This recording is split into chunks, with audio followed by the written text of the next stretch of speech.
Bonjour à tous, mon nom est François Letarte, bienvenue sur ma chaîne JDR D30, une chaîne consacrée aux jeux de rôle sur table, une vie de rôliste et réponses à RPG Week. Je me trouve très drôle, je pose des questions, je ne sais pas quoi y répondre, puis Bruno les propose. Inspiré d'une vidéo que j'ai vue, que j'ai faite récemment dans mes quelques dernières vidéos, dans lesquelles je parlais d'Hunger Games. Euh, donc, une œuvre de fiction que j'ai transformée en jeu de rôle ou que j'aimerais faire, puis comment, avec quel système, puis pourquoi. Un peu expliquer ça. Je vais en lancer une coupe. Ouais, je ne reviendrai pas sur Hunger Games. Vous pouvez aller voir la vidéo.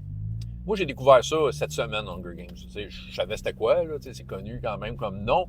J'avais un petit peu de quoi ça parlait. J'avais aucune idée comment se déroulait l'histoire. Écoute, j'étais agréablement surpris. Et là, ces temps-ci, Cerbère, un système du Grumpf, je l'aime bien. Fait que dans le fond, je vais je pourrais faire ça avec le Grumpf. Est-ce que je vais le faire un jour? Je ne sais pas, mais je m'imaginais facilement le transférer. Est-ce que je l'ai déjà fait? Ma première tentative dans les années 80, qui n'a jamais été finale, c'était de prendre Transformers. Tu sais, quand on achetait des Transformers dans les années 80, sur la boîte, il y avait comme la fiche technique du robot que tu achetais. Tu avais comme genre force, il y avait comme des caractéristiques avec des chiffres, tout ça. Fait que moi, mon but, je pense que j'ai déjà raconté cette histoire-là, mais peu importe, je la raconte encore. Maintenant, mon but, c'était de ramasser toutes les petites fiches de tous les robots. Parce qu'il fallait que tu achètes les boîtes pour les avoir. Là. Il n'y avait pas Internet, quelqu'un qui les avait déjà scannés, ça n'existait pas. Je sais que j'avais envoyé 5$ à la maison mère d'Asbrois à Longueuil. Ils disaient, pouvez-vous m'envoyer une copie de tout ça? Puis ils ont gardé mon 5$. Bon, en tout cas, je les ai jamais eus. Mais j'avais commencé à développer ce système. C'était une variante de phase rip. Au lieu d'être des 100, c'était des 1000. Je me suis dit, avec des 1000, là, ça va être la précision totale. Bon, c'est ça. Évidemment, ça ne s'est jamais concrétisé. Euh, j'ai déjà commencé à penser à faire la quête de l'oiseau du temps en jeu de rôle. Ça, c'était dans les années 90. Dans ce temps-là, j'étais beaucoup dans le système D6. Je me suis dit, hey, ça se ferait bien en D6. Et je le vois bien. Tu sais, c'est ça. Le système D6, qu'est-ce qui est bien, c'est les niveaux de blessure. Je trouve que ça peut facilement représenter des choses qu'on voit dans la bande dessinée de la quête de l'oiseau du temps. Où est-ce que les conséquences sont un peu plus rough et réelles. Au niveau de la magie, ça peut facilement être une variante de la force parce que les magiciens là-dedans, ils vont comme dériver d'énergie et de Dieu. Ils vont chercher dans des forces extérieures pour canaliser ça et transformer ça en magie. Ça aurait été faisable. Disons que j'ai plus réfléchi, pris quelques notes pour finalement me dire que je le ferais peut-être pas parce que ce que j'aime de la quête de l'oiseau du temps, ça serait peut-être pas nécessairement de jouer dans cet univers-là. C'est comme, c'est comme un peu intouchable pour moi. Je pense que les seuls qui ont le droit de jouer là-dedans, c'est les créateurs de la bande dessinée qui, de temps en temps, sortent une. Là, ils vont arrêter bientôt. Là. S'ils sortent ce qui reste, là, ce qu'ils promettent. Là. Donc, mais plutôt de m'en inspirer tout simplement, puis d'amener ça ailleurs, c'est ça. J'avoue que dans mon fantasy, la quête de l'oiseau du temps est une grande source d'inspiration. Ce qui fait que je ne l'ai pas fait. Euh, En tant que tel, c'est ce qui arrive. Si je pense à des fictions que j'aime, le jeu de rôle existe comme déjà. Tu sais, à quelque part, là, j'aime bien Star Wars. Fait évidemment, on a du choix ici. J'aime bien Men in Black. C'est ça, si je regarde mes trucs d'enfance, G.I. Joe, il y a un jeu de rôle. On regarde les gros films Aliens, Blade Runner, ils ont déjà leur jeu de rôle. Puis je remets entre les mains des créateurs un peu ma confiance pour que si j'y joue, ça devrait y ressembler. Ça devrait me faire penser qu'on est là-dedans. Ah, quelle œuvre de fiction, en fait, que ben, c'est sûr que, tu sais, œuvre de fiction, Les Trois Mousquetaires, en fait, malgré qu'il existe les jeux, je me suis déjà fait une adaptation.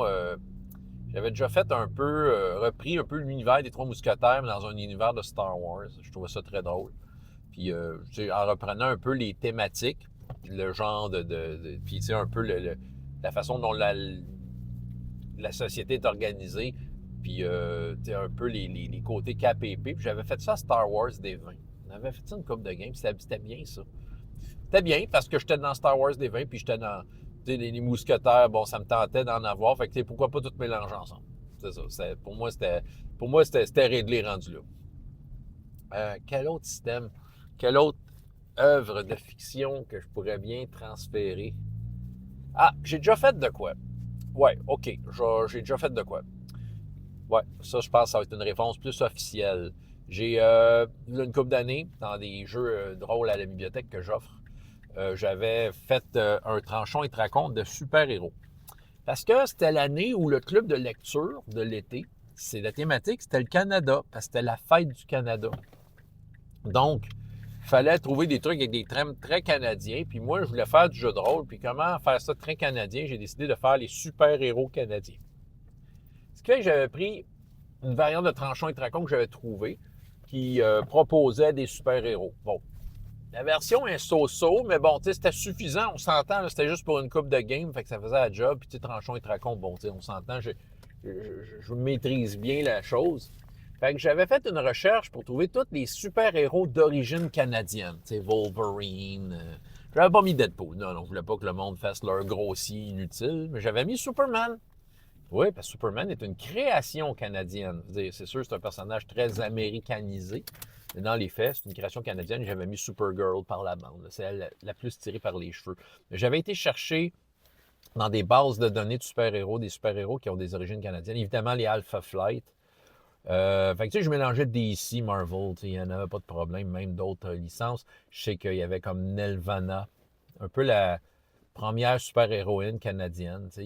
J'en avais mis une coupe, j'avais mis ça dans les choix. Puis on faisait des aventures avec des super-héros canadiens. Fait que puis c'était des aventures qui se passaient au Canada. Fait que ça a été une adaptation que j'ai bien aimée. Puis c'est un bel exercice, c'est ça qui arrive, parce que ça limitait le choix des héros. C'est comme, voici les héros. Puis tu sais, moi, ça m'a fait faire un voyage dans l'univers des super-héros du point de vue de qu'est-ce qui s'est fait au Canada. J'ai appris des affaires, en fait.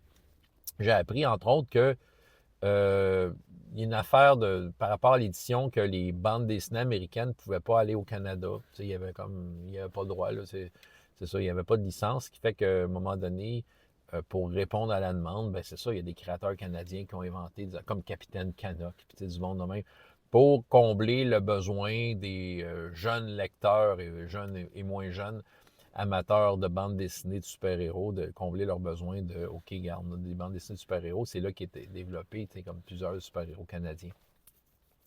Puis entre autres, là, Marvel, puis ici c'était correct, là, on avait des Batman, Superman, Spider-Man au Canada, là, mais il y a eu, semblerait, un certain nombre d'années où il n'y en avait pas. Donc, c'est là qu'a été créée une pléthora de super-héros. Ouais, ça c'était une belle adaptation. Je me souviens que c'était cool. J'étais content du résultat. Je pense que les jeunes étaient contents. Puis surtout que, je sais pas, même s'ils ne connaissaient pas les super-héros, ils venaient avec les images, c'était des images qui parlaient, c'était ça. Puis moi, j'ai l'impression qu'on avait eu bien du fun avec ça. Tu as une autre œuvre de fiction que j'aurais fait une adaptation, un film? Il n'y a rien qui me vient en tête, mais moi, c'est ça. Pour venir peut-être à l'origine de pourquoi j'ai posé ces questions-là, je pensais à Hunger Games, on dirait que je mets ça en chiffres. On dirait que c'est plus fort que moi.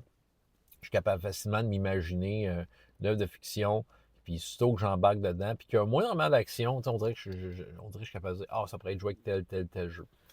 Ouais, bref, c'était très intéressant tout ça. François Letarte, JDR des 30. Et jusqu'à la prochaine fois, il y a autant de plaisir dans la vie que dans les jeux. Au revoir.